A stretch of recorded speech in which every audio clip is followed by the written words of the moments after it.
मैं हूं कुलदीप कुमार राउत और आप देख रहे हैं फॉरएवर न्यूज। आरएसएस के 100 साल होने के उपलक्ष्य में देश के प्रधानमंत्री नरेंद्र मोदी जी और दिल्ली की मुख्यमंत्री रेखा गुप्ता जी के साथ एक सिक्के यानी कि जो 100 रुपये का जो कॉइन्स है, सिक्का है, उसे लॉन्च किया जाता है। उसके बाद राजनीतिक गलियारों जो है काफ़ी उफान पर दिखता हुआ दिखाई दे रहा है।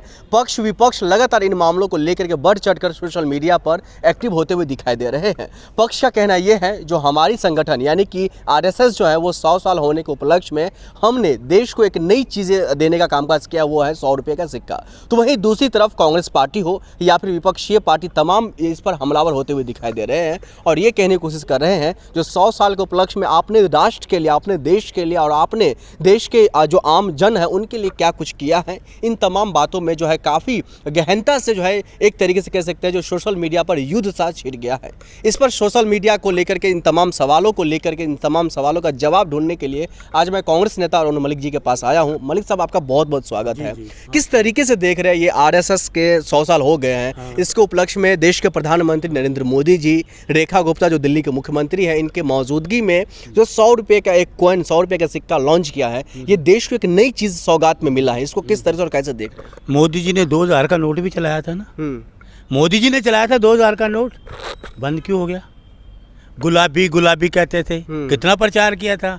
1000 का नोट बंद, 500 का नोट बंद, और एक आपको नया देगा 2000 रुपये का नोट, गुलाबी नोट होगा, आपके हाथों में आएगा।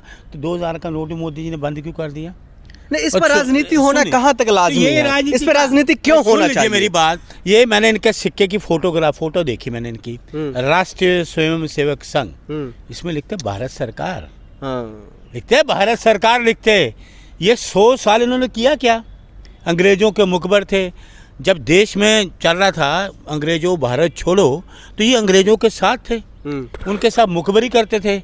कई लोगों को जेल इनके लोगों ने पहुंचाया मुखबरी करके। इनका कोई योगदान नहीं रहा।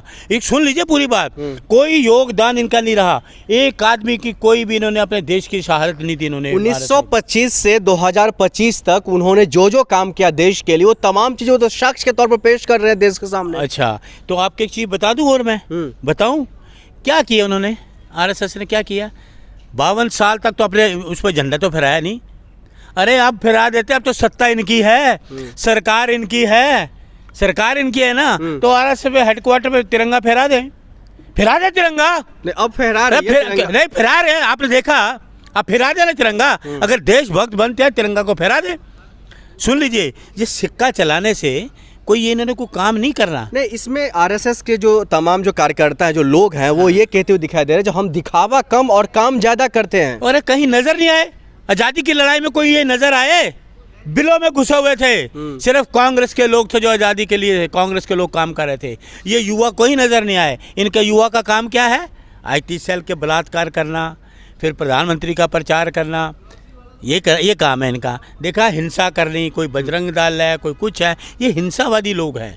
सबसे बड़ी बात आरएसएस के नाथूराम गोडसे, देश का सबसे बड़ा आतंकवादी, जिसे राष्ट्रपिता महात्मा गांधी की हत्या की, आप उसको आरएसएस कहेंगे? वो हिंसा के पुजारी थे। हिंसा के पुजारी को गोली मारी गई जो देश भ्रम करते थे। तो ये है आरएसएस। हम तो अहिंसावादी लोग हैं, हम तो हिंसा नहीं करते। प्रधानमंत्री नरेंद्र मोदी जी उसी संगठन से बाहर निकले, देश के प्रधानमंत्री बन गए, लोगों ने उन पर भरोसा किया, देश के 140 करोड़ जनता ने भरोसा किया। अरे जनता क्या भरोसा करेगी मोदी जी पे? मुरली मनोहर जोशी, आडवाणी जी को निकाल दिया 75 साल में। ये तो 75 साल से ऊपर हो गए।